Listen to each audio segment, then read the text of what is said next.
Welcome back to another edition of NewsMaker Live with Laura.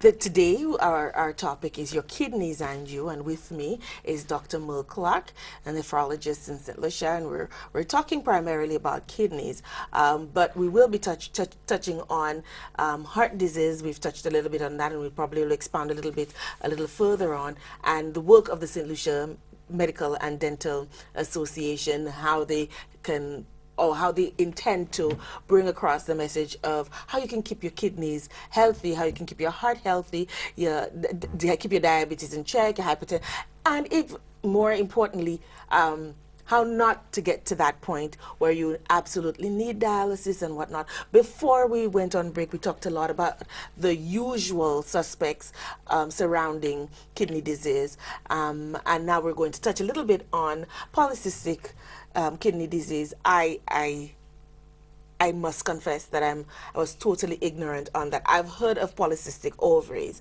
so I knew what that was.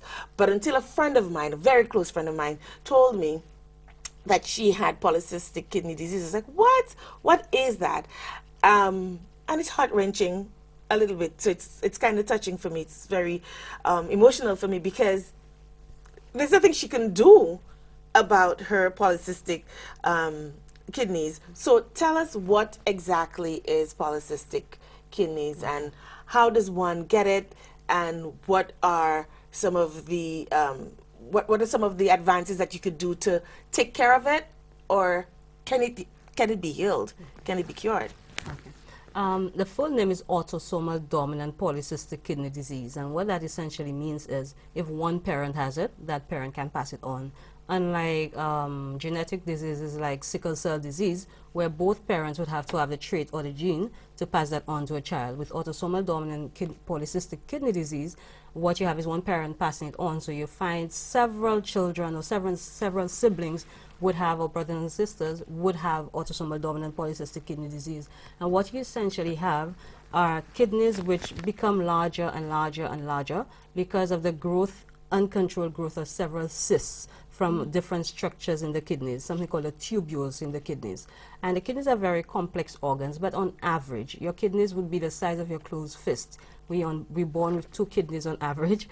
So we're looking at kidneys in length, which are about 10 to 12 centimeters, and diameter-wise, about 4 centimeters to 6 centimeters, depending on, it varies with individuals.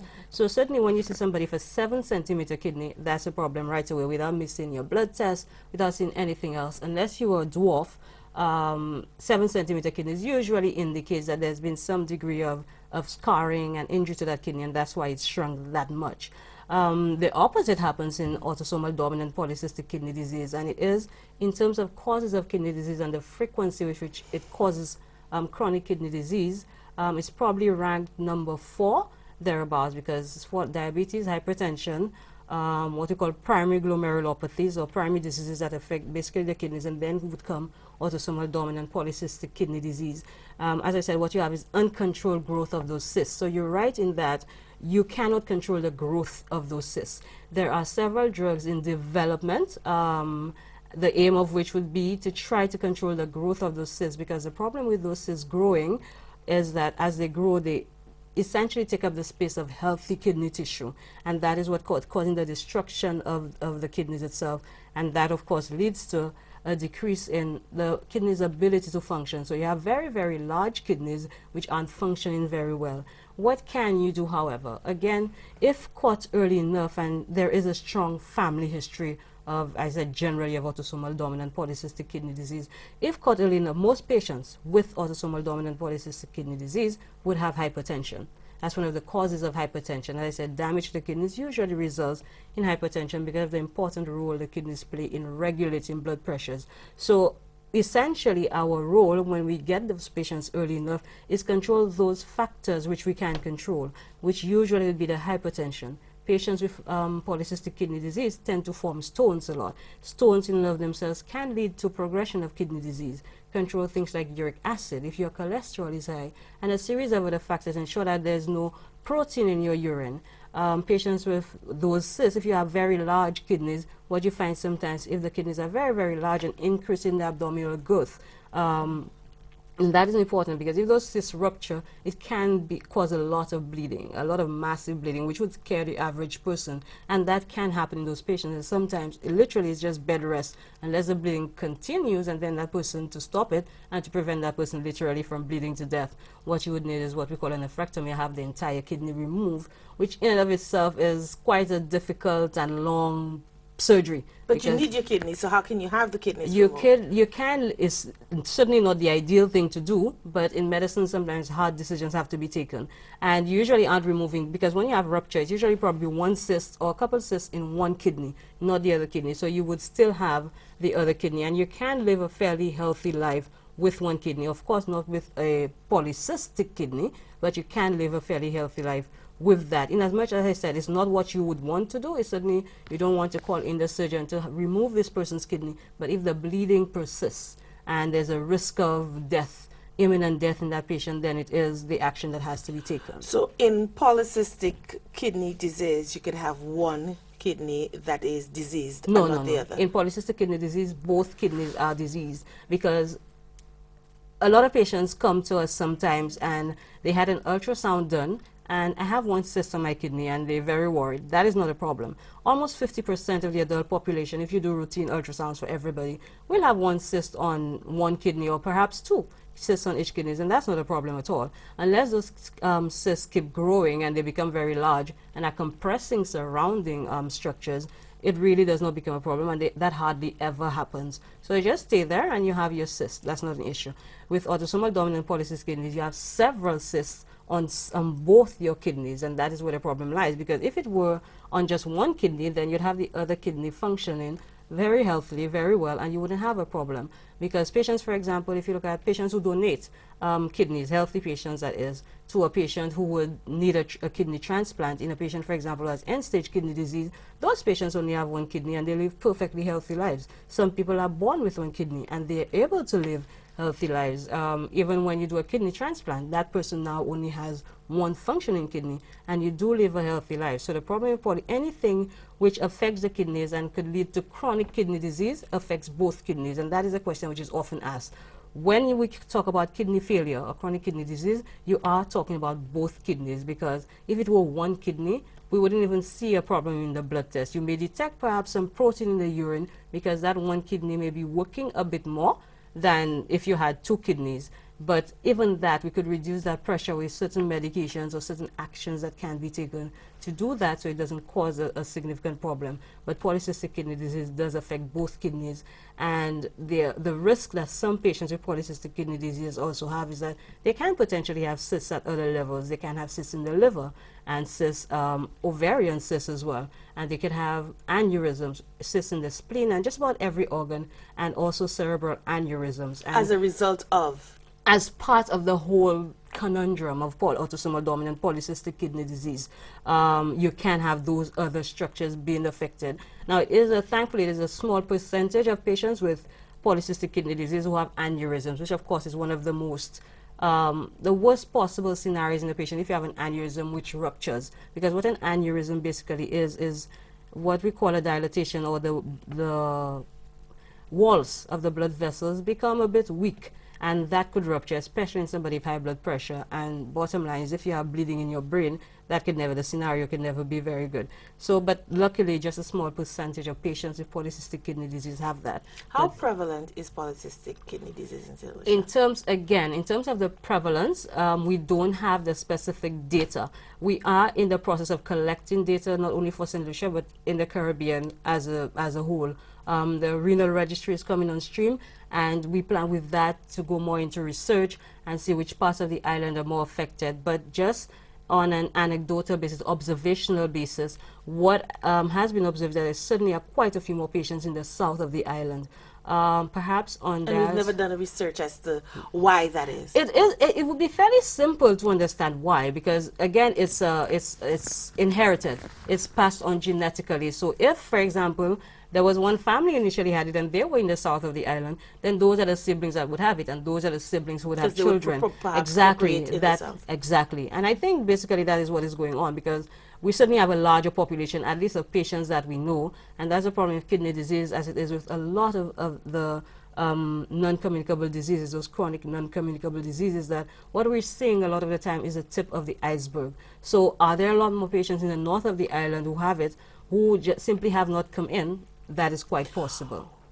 Who can, so for instance, so I know that I may be at a risk because I'm from the south. Right. So I may be one of those persons because I've never checked. So but what are some of the other markers that one should note to see whether they are at risk for polycystic? There isn't a marker as such. In terms of chronic kidney disease, that has been a perennial problem, that there aren't early markers. And there are a few things which have come on stream, again, very expensive, something called cystatin C, for example, that you could do that test, which is not being done routinely in most labs, even in the more developed countries, that could give you an indication that that person may be at risk for chronic kidney disease. But then again, you're doing cystatin C in patients who you know already have a risk, the diabetic patient, the hypertensive patient who doesn't have very good control of their blood sugars or blood pressures. Because a patient with polycystic kidney disease, it is fairly easy to diagnose. What you need is an ultrasound. An ultrasound will detect the cyst on the kidneys. But before I know, like I don't know. Right. I'm not just going to say, oh, I need to do an ultrasound. An ultrasound. Again? You know, so is there a genetic marker? There's a... Genetic testing is expensive, and there can be the PKD gene, there can be an alteration in it that can be detected, but as a general rule, that is not necessary. What you need, if you're doing your yearly physicals, for example, and examine your abdomen, those kidneys are a bit larger than they should be, then I ask you to do an ultrasound. And okay, so that would be a doctor. That easy, yes. Yeah. Okay, so we have a call. Let's take the call and then we'll continue the conversation. Thank you for calling NewsMaker Live with Laura. You're on the air. Hello, good night. Good night. I just want to know if you clear, okay? If you drink things like clear water, a lot of water, and you put coconuts in it, and your pee are clear, and you always checking on your pee, what do you think? Is that a good thing? Say again? If you drink a lot of water and your pee is clear. Do you have to do anything with your heart? So you want to know, based on your pee, whether you should be concerned. Yeah, that's causing the heart disease and things like that. Not necessarily. Just looking at your pee sometimes, the only thing that we would normally see, unless, for example, the pee is frankly bloody, there's a lot of blood in your urine, or the pee looks like Coca-Cola or tea, and it may sound strange to you, but that happens. That will give you a clear indication that something is going on with that urine. Or there's a lot of froth in the urine, like foam. I tell patients, for example, does it look like you put soap powder in your pee? Because there's always going to be a certain amount of foam. So let me just tell you. Hello? I'm telling you the things in the urine that would worry you, because if your urine is... But not all the time, sometimes. What's that? Say that again. We lost you for a minute. And during the day, I make sure in one day, if I drink any orange juice, I'll make sure for the day, I drink water until my pee get back clear. The kidneys regulate. I was telling you those things that could be clues that something is going on, that you would see. Because a lot of those things I was talking about before, we see them under a microscope. Just looking at the pee won't tell you much, because your pee, if you notice, would be a lot yellower, a lot more concentrated if you don't drink a lot of water. And it would be a lot clearer if you do drink a lot of water during the day. Or if you've been exercising, it will be a lot more concentrated and look yellow, sometimes even orange. The amount would almost always be a little less. And that is normal. That is completely normal. That is the way the kidney... Sorry? I pay a lot of spots. A lot of spots? I don't understand. Okay, so we lost. So he was saying that... I think the caller was trying to get a little... reassurance. So he's saying that he plays a lot of sports. So he plays a lot of sports. Okay. So, because you mentioned if you work out and if you the urine could be a lot more concentrated, because that's what the kidneys are designed to do in part. If you drink 20 liters of water in a day, you're probably going to pass out 18 liters of that. And the urine is going to be very, very clear. If, however, for the day you drink only 1 cup of water and you've been exercising, you may urinate very, very little, and that is the normal function. Out and, exactly. That's the kidney's normal function. If it's not doing that, if you find, for example, I've been playing sports, it's hot and I'm perspiring, and I'm still urinating a lot and it's very clear, that could be an indication that something is wrong with your kidneys. But as a general rule, if you drink more, which we recommend, 1.5 to 2 liters of water per day, then the urine will be a lot clearer than the urine of somebody who's not drinking as much. Speaking of drinking water and with your kidneys, someone with polycystic kidney disease or kidney failure or kidney, you know, some issues with the kidney, is it recommended that you drink a lot more water or drink less water? How does the drinking a lot of water affect the kidney performance? And Patients are individuals. We always say there's no disease, there's a patient, because you having polycystic kidney disease won't be exactly the same as the other patient with it. We have another call. Thank you for calling NewsMaker Live with Laura. You're on the air. Hello? Hi, good evening. I am calling to say how happy I am to know that they are reaching out, starting with the children. But then, as a kidney patient myself, I would be happier if they could reach out. Ma'am, if you can you lower the volume of your television, please? We're getting a terrible feedback. On the ground, right down. I'm trying to go right down. Yes, it is good. We are going. We are trying to reach out the kids at the school, but I think it would be even better.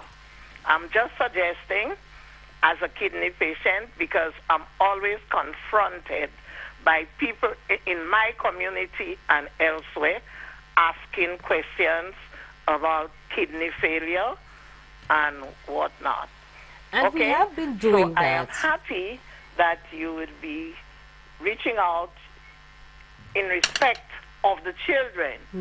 I think we can go further. Absolutely, and I agree with you. And the Renal Association, the St. Lucia Medical and Dental Association, further, judging by the fact that so many people want to know. Right. So many people are confronting me. I think you know who is speaking. I'm a kidney patient. Okay, sorry.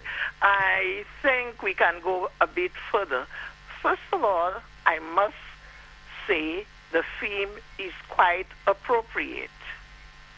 I think it's about importance of the kidney, something like that. But starting with the children is just one aspect of it. We can go further. Right, and we agree with you, as I said. I know it can be costly, it can be expensive, right. But the people out there want to know. They want to know. They ask me, tell me, they want to know. Thank you, caller, for your contribution. And as we said in the beginning, our mandate, that of the SLMDA, that of the St. Lucia Renal Association, that of the Arthritis and Lupus Association, there's so many associations which do a lot of educating. The mere fact that you're saying that tells me that perhaps we're not getting the message out to as many people as we would like to do, and so we need to step up. But we recognize that it is our mandate as the healthcare providers in the country to do a lot more educating. And as I said, we're starting this year with the children because we've been focusing a lot more on the adults. And the reason I said we're starting with the children is because the theme for World Kidney Day this year is kidney disease in children, but this has been going on for years, and the theme varies. This is the first year actually they're focusing on children, and last year we had quite a large campaign targeting patients who are at risk for kidney disease, patients who already have kidney disease, and we plan to continue, certainly. We have another call online. Thank you for calling NewsMaker Live with Laura. You're on the air. Okay. I have a question. Go ahead. Good night, sorry. Good night. I have a question. Yes? Is investigating the color of your urine or just your urine or the odor of your perspiration the only way that you can know there's a problem with your kidney? Thank you so much for your contribution. That's absolutely wonderful. Yes. It is not the only way. As I said, we could do blood tests. It is with urine, it's an early way, some way to know early that something is going on. But there are also blood tests and even your physical, when your doctor examines you, that could give us a clue that something is going on with you. So the color of your urine does not tell you everything, but it can be a clue that something is going on for sure. But it certainly is not the only way to know. Right, we have another call online. Thank you for calling NewsMaker Live with Laura. You're on the air.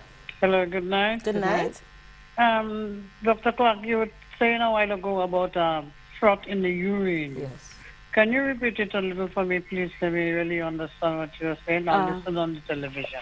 Yes. What I basically said that an early indication that somebody's spilling protein into the urine is that there's a lot of froth in it. The presence normally, there should not be detectable protein in your urine. So if there is detectable protein, which can be detected under a microscope as well, but if there's a lot of it, which is a significantly worse case and can happen in diabetics, early on, even before we start seeing changes in the blood test, what that can manifest as is a lot of froth in the urine, a lot of foam. It looks like you put soap powder in it, because as I said before, when you urinate, usually if you look back, there will be a certain amount of foam, which is normal. It came from a certain height. So because of that pressure of the urine hitting the water, you may see some foam. But those patients who have massive amounts of protein, you cannot miss it. If I were to show you a picture, for example, of the urine with a sheer amount of froth, there's no way if you look at the urine you can miss it. So usually when patients tell me no, or they hesitate, no, probably not.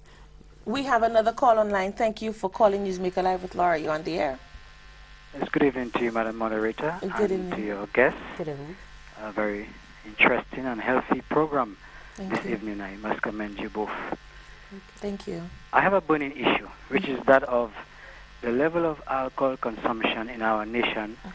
And what I've observed is that St. Lucia appears to be, I use the word appears very cautiously, to become, appears to be becoming an alcoholic nation. I say that because of the different events, different mass crowd events that take place, whether it's Asu Square, different other festivals or what have you. There must be a sale of alcohol. There must be this component. And if there isn't alcohol consumption, that it's almost like St. Lucians will not feel that they're happy or they can have fun. Is there a correlation between alcohol consumption and kidney disease, and what advice do you have for the alcohol users and our youth from your standpoint, ma'am? Okay. Thank you so much for your contribution. As a general rule, moderate consumption of alcohol in moderate quantities is not harmful. In fact, it's recommended sometimes, especially red wine, that has a protective effect of the heart in moderate quantities. And as with everything else, everything done in moderation usually is okay. But excessive alcohol consumption, as happens sometimes, can lead more than direct injury to the kidneys, can lead to liver disease. And the liver disease, again, we're one body. It's one machine. Liver disease can lead to something called hepatorenal syndrome. When the liver is affected, the kidneys can potentially be affected down the line.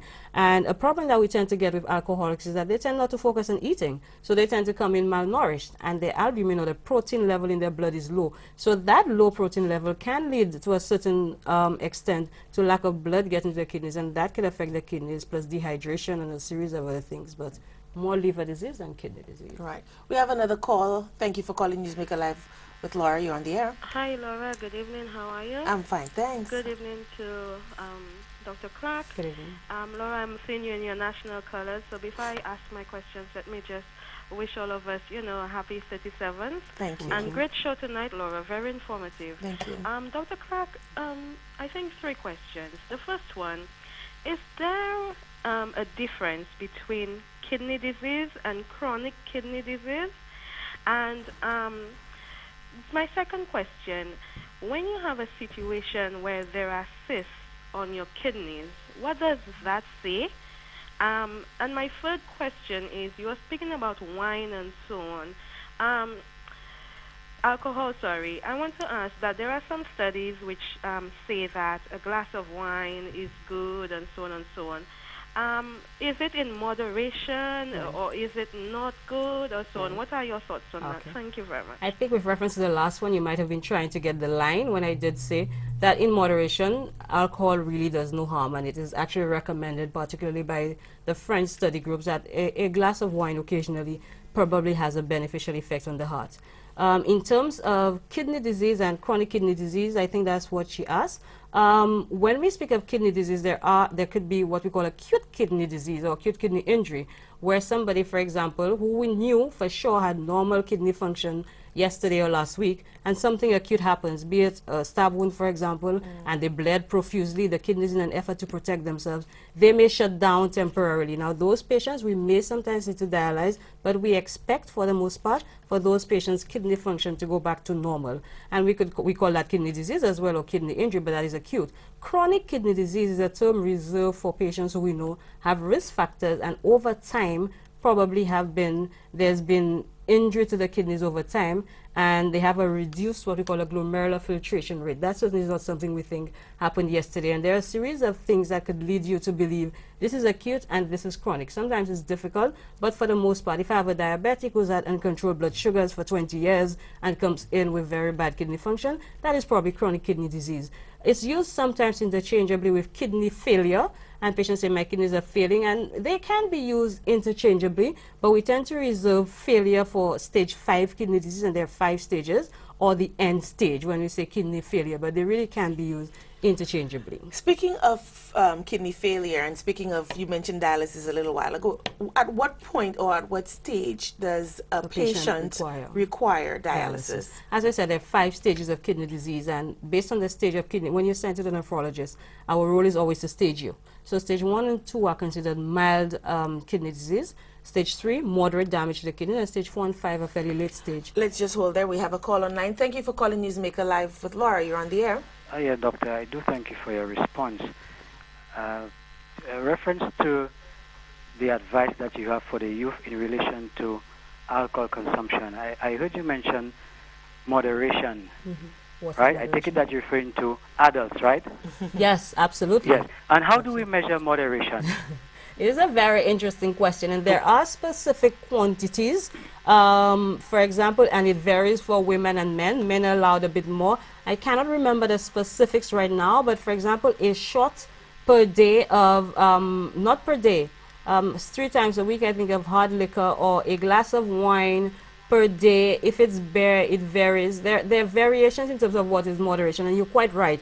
When we say a small amount for certain people, my small amount may not be your small amount, and my moderation may not be your moderation. So there are quantifiable amounts. I just can't remember specifically right now what it is, but certainly we were referring to adults. How do you think that I could convince my very health conscious sons that drinking a glass of wine is healthy for the heart, as opposed to drinking natural juices from our environment? You don't need to convince them, because what the wine does, the red wine in particular, which is what is purported to have that protective substance in it, the grape juice would have it as well. So your sons certainly, as opposed to the red wine that you may prefer, they certainly can have the grape juice. I, for one, prefer grape juice. I don't drink wine, so I consume grape juice instead. So I don't think it's a question of you having to convince them. You can do as an adult if you prefer that. It's just to say basically that we're not saying, doctors never say, you absolutely can have no alcohol unless there is a specific indication for that. Your patients are allowed to consume alcohol in moderate amounts. Patients who are Thank you. the age I have today. a final question before I let you off the hook, Doctor, if you don't mind. While on the issue of moderation again, I have my argument about this. Are there studies that have revealed that alcoholism has begun from one sip of red wine or one bottle of beer? A specific study as such, I don't think so, but certainly we know that's how it starts. Somebody who becomes an alcoholic at some point really was just consuming a very small amount of alcohol. And people who tend to become addicts, be it of drugs, be it of alcohol, be it of caffeine, people tend to have addictive personalities. So it certainly always starts with the one thing. And absolutely, in the case of alcoholism, it can be a small sip that it starts with as well. Perhaps we in St. Lucia tend to take it for granted that the 7-year-old could have a sip of something which is not very strong, and that happens a lot in families. There's no telling that may not lead later on to somebody who becomes alcoholic. There's no guarantee of that. So it's advisable to not do it, basically.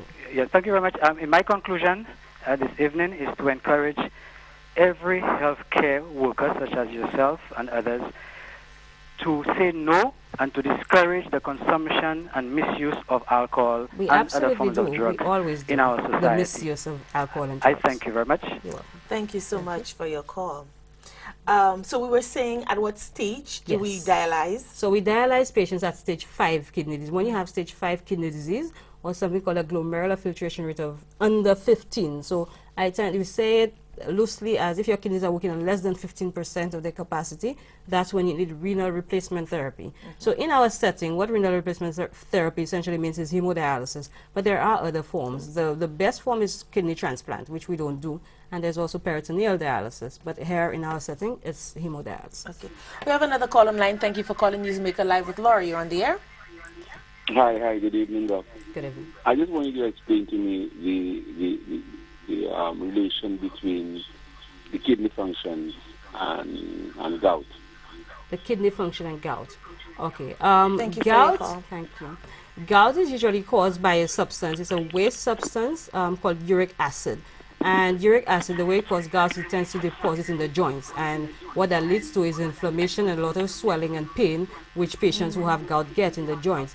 Uric acid, how does that relate to the kidneys? Uric acid, because it's a substance that deposits, it can also deposit in the kidneys and in small tubes that make up the kidneys. And that in itself could lead not only to acute kidney injury if you have a large amount of uric acid being deposited and essentially blocking those tubes so urine can't pass. And whenever you find urine staying in some place, it's going to become infected and cause problems.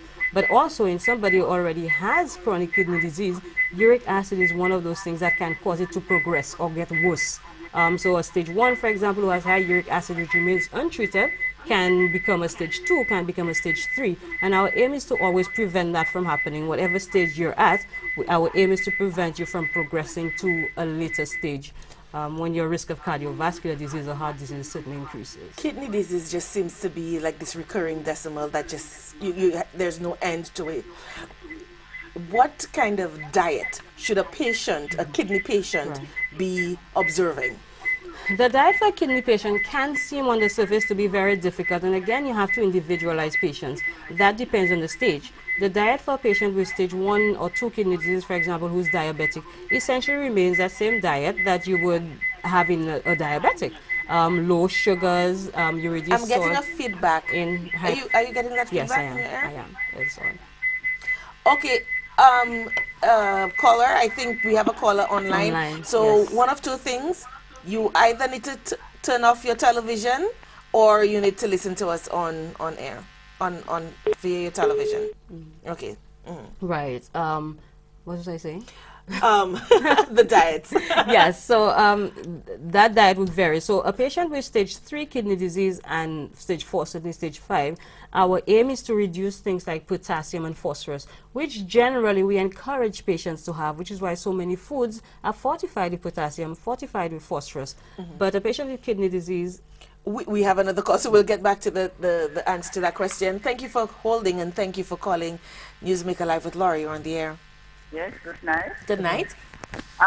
Good night, ladies. Good night. Good night. I'm calling to inform what causes kidney stone. So you want to know what causes kidney stones? Yes, and when you have kidney stones, what should you do? Okay, thank you. Thank you.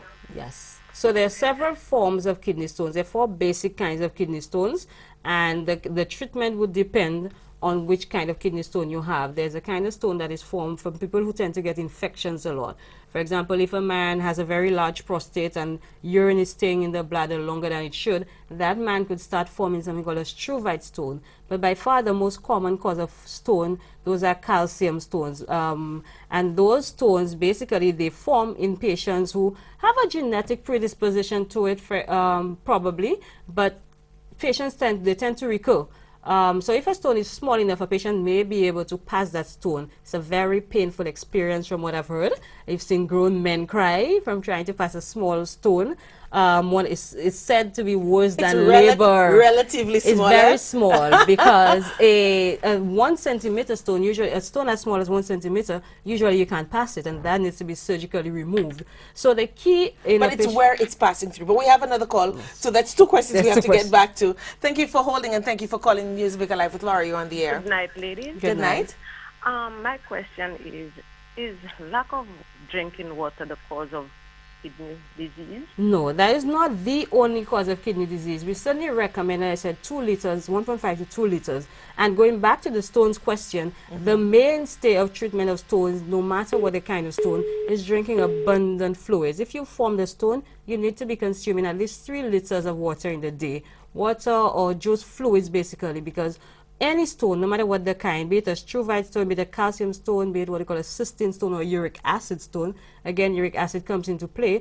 What happens basically is that you have a nucleus forming, and if there isn't enough fluid in the urinary tract to flush that out, then it's going to get bigger and bigger and bigger. So if you're consuming lots of fluids, you're continuously flushing that out, so you tend not to form stones. And of course, there are specific treatments in patients who keep forming stones, of course, dealing with the prostate, dealing with the root cause of the problem.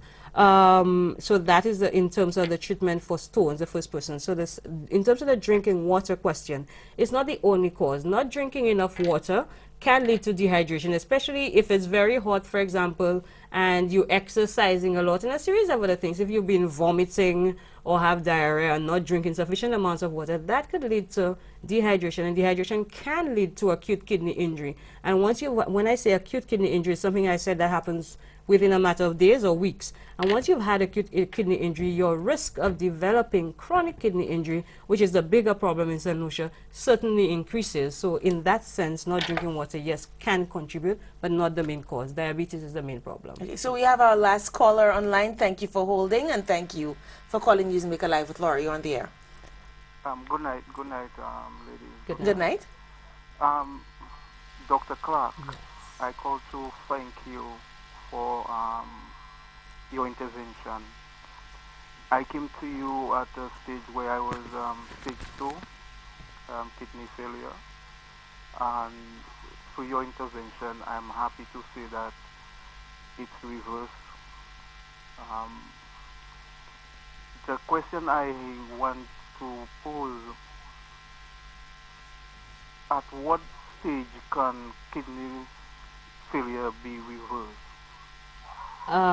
Well, generally kidney failure cannot, if you're looking at chronic kidney injury, that cannot be reversed. For example, that which results from diabetes or hypertension or long lupus, which is very, very active, or polycystic kidney disease, that is generally not reversible. So a patient, for example, who has stage 3 kidney disease will not go to a stage 2 or 4 to a 3, for example. What can happen is you could go from a 3 to a 4, 4 to a 5, which our aim is to prevent.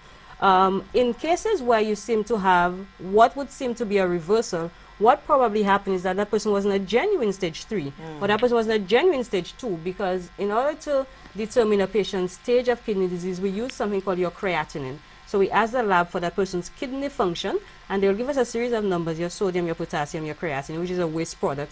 And the higher your creatinine, which is why in a blood test you could detect something is going on, the high, if your creatinine is high, that means your kidneys aren't clearing it. The only organ that clears creatinine is your kidneys. So if you come to me today and your creatinine is a certain level, but that was probably worsened sometimes by your diet. If you eat a lot of meat, that could increase your creatinine. Certain medications you take could increase your creatinine. If you dehydrated, your creatinine would go up, because I said those are situations that cause the kidneys to shut down. So that could make your kidney function. There are a series of factors that could make it look worse. But bottom line, when I get a creatinine from the lab, what I do is inject that into an equation to try to determine what your glomerular filtration rate is, and that's how we stage patients based on their glomerular filtration rate. So if you are a tad bit dehydrated when you did that, or you'd been taking some odd medication, be it something we prescribed or something that was not prescribed, or some herbal remedy, something that we don't know what was happening, and patients sometimes are dishonest in terms of what they've been doing, and your creatinine is higher, when I inject that, I'm going to get a lower glomerular filtration rate for you. So it could seem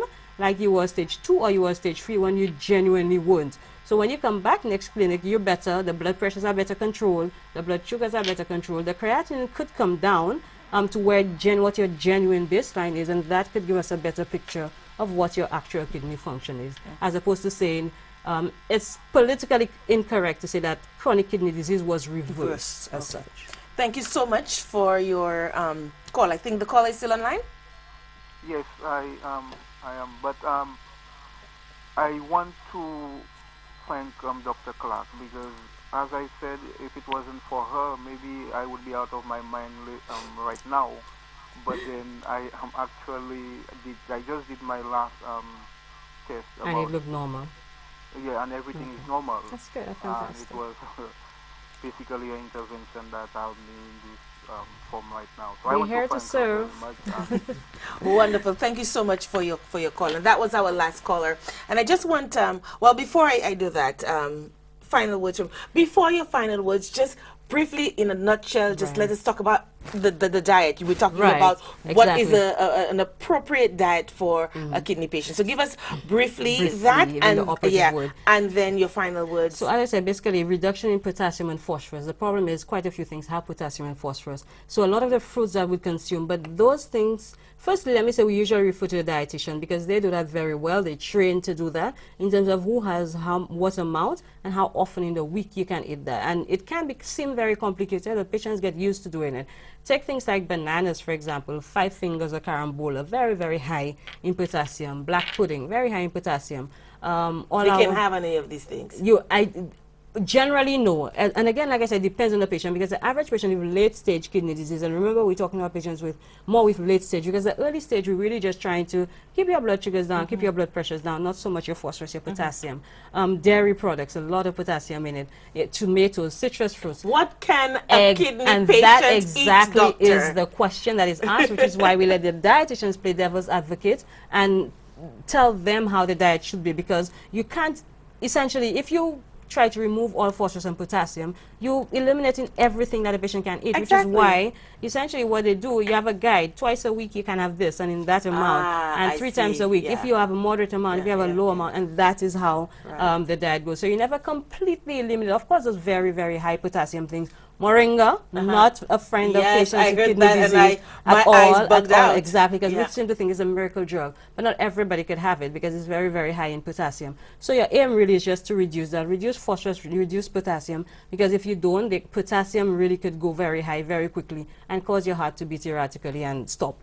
And in terms of phosphorus, what you're looking at in the long term, or not so long term, is serious bone disease. Patients with kidney disease develop a unique kind of bone disease called renal bone disease, and that's what we try to prevent with controlling the phosphorus and the potassium. So it is a difficult diet initially, and usually the dietitians do it, but it eliminates most of that. So your final words, what some of the events, again, that the SLMDA. So there are two events going on. Firstly, the SLMDA. So this weekend, our big gala awards evening and charity ball at the Sanders Grand under the patronage of the Governor General promises to be a very grand affair. And that is for heart disease. And this month, as I said, is Heart Month. So we're encouraging the tickets available at the SLMDA Secretariat. That's at Victoria Hospital. You could call 451-8441 for more information on that, for that ball. There isn't, we say it's a free event because I said it's a charity event. We're going to launch a charity. But there is what we call the tickets. Again, it's a charity event, do cost $250, but that principally goes towards that charity event to allow us to do more educating. We do plan to make that an annual event. It's called a red dress affair for heart disease, but your dress doesn't have to necessarily be red. So a time to dress up fancy and come have fun with us, everybody, all the members of the SLMDA. And in terms of Kidney Week coming up next month, and we get a bit more of an opportunity to talk about that, we are planning our Celebrity Sports Day, comes up on March 13th. So World Kidney Day, we are going to be doing going to the schools and the media houses, doing our educating. The health fairs, we're going to certainly be having that again this year. But our Celebrity Sports Day, the Kidney Week culminates on March 13th, Borsaju Indoor Facility, with our Celebrity Sports Day. Tickets are available. Again, you could call the Victoria Hospital, the Renal Association, 456-8335 for tickets. They're fairly cheap, $20 and $10 for children. And let's come out and have fun on March 13th, our Celebrity Sports Day, second annual. We expect to see you there. Wow. Wow. Yes. Absolutely, of course. Yes. Thank you, Dr. Clark, for being my guest this evening. And I think there's so much that we wanted to, I think I'm going to have, don't you think we should invite her back? I think we should invite her back. Incidentally, Dr. Clark is the first and only St. Lucian nephrologist on island, and she's a trailblazer. She's a female. I mean, she's the only one female like that. So maybe I should have her back in March when we're celebrating women and the advances in St. Lucia and worldwide. But importantly, chronic kidney disease cannot be cured. But there may be a number of ways that to help slow down the disease and to help you feel better. Please see your primary care giver, your primary care physician, so that you could find out the health of your kidneys and what your kidneys can do for you and how you can take care of it better. Now, 2 more housekeeping things that I absolutely must take care of. My godmother and dear aunt, Auntie Esme, it's your birthday today. Happy birthday. Happy birthday to you.